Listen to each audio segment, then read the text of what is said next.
প্রিয় ছাত্রছাত্রী, ক্যালকাটা ইউনিভার্সিটির সেমিস্টার 3-তে যারা পড়ছো, বাংলা সিসি কিংবা GE3 পেপারটি যাদের রেখেছ, তাদের জন্য এই ভিডিওতে আমি লাস্ট মিনিট 10 নম্বর এবং 5 নম্বরের কিছু প্রশ্ন আলোচনা করছি। এগুলো তৈরি করো, অতি অবশ্যই তোমরা এগুলোর মধ্য থেকে পরীক্ষায় পাবে। যারা আমার এই চ্যানেলে নতুন, তারা মনোজ স্যার কোচিং ভবানীপুর চ্যানেলটি সাবস্ক্রাইব করো যদি তোমাদের কাছে আমার দেওয়া এই ভিডিও প্রয়োজনীয় বলে মনে হয়। 1 নম্বর প্রশ্ন, মাথুর বলতে কি বোঝায়? এই পর্যায়ের শ্রেষ্ঠ পদকর্তাকে? তোমার পাঠ্যপদ অবলম্বনে তার কৃতিত্বের পরিচয় দাও। 2 নম্বর প্রশ্ন, অভিসার কি? এই পর্যায়ের শ্রেষ্ঠ পদকর্তাকে? এই পর্যায়ের শ্রেষ্ঠ কবির কৃতিত্ব আলোচনা করো। কোয়েশ্চেন নাম্বার 3, তবে 2 নম্বর প্রশ্নটি খুবই ইম্পর্ট্যান্ট এবং 3 নম্বরের প্রশ্নটিও পরীক্ষায় আসার সম্ভাবনা খুবই আছে। তাই 2 এবং 3 নম্বর প্রশ্ন দুটি ভালোভাবে তৈরি করবে। পরীক্ষায় আশা করি এগুলোর মধ্যে তোমরা কমন পাবেই পাবে। গৌরচন্দ্রিকা বলতে কি বোঝায়?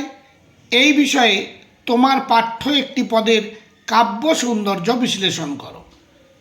4 নম্বর প্রশ্ন, দেশ দেখাচ্ছ অন্ধকারে কবিতার নামকরণের সার্থকতা লেখো। 5 নম্বর প্রশ্ন, রাজা ও রানী নাটক অবলম্বনে সুমিত্রা চরিত্রের পরিচয় দাও।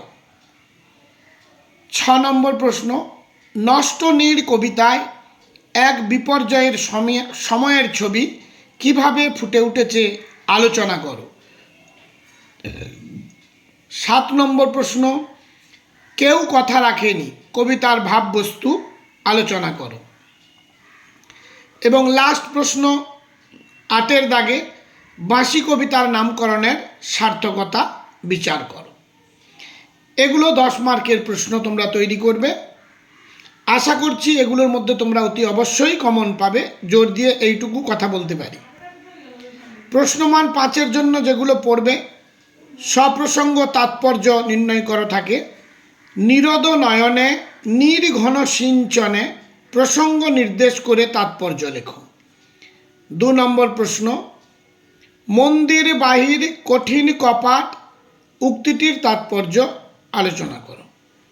3 নম্বর, গাগরি বাড়ি ধারি করি প্রসঙ্গ সহ তাৎপর্য লেখো। এ সখী হামারি দুঃখের নাহি ওর উদ্ধৃতাংশটির তাৎপর্য ব্যাখ্যা করো।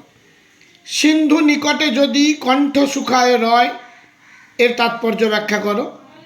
দিনের ভাগাড়ে নামে রাতের শকুন এ কথা কেন বলা হয়েছে।